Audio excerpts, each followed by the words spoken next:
ఎందుకు అసలు ఇది ఒక జాతీయ జెండాకి ఇంత అవమానం ఎందుకు జరుగుతుంది?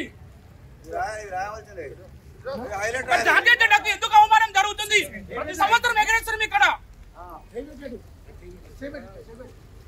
ఎందుకు ఇంత నిర్లక్ష్య ధోరణికి ఎవరు బాధ్యులు?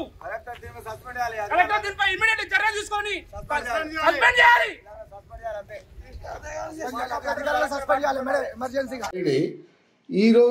ఈసారి జరగకపోవడం కారణం గత పోయిన ఎంపీడీఓనే కారణం గారు మా పై ఆఫీసర్ కాబట్టి మేము సార్ చెప్పిన ప్రకారం వినాల్సి వస్తుంది. మీరు సార్ చెప్పిన ప్రకారం మీరు ఇంటర్వ్యూ బాగానే ఉంది, కానీ ఇప్పుడు ఎవరు బాధ్యులు?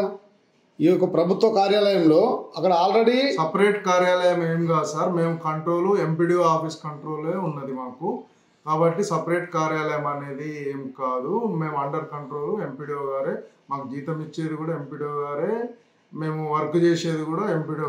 సపరేట్ కానప్పుడు మరి గతంలో ఎందుకు జెండా ఆవిష్కరణ జరిగింది ఇక్కడ?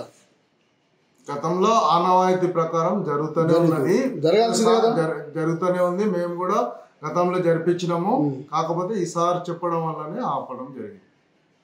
ఓకే, ఎందుకంటే ఇక్కడ స్థానిక ప్రజలు అనుకుంటారు స్త్రీశక్తి భవనంలో జాతీయ జెండాకు అవమానం జరుగుతుంది అనుకుంటారు. అదేమి లేదు సార్, ఇప్పుడు పై ఆఫీసర్ చెప్పినట్టు మేము వినాల్సి వచ్చింది.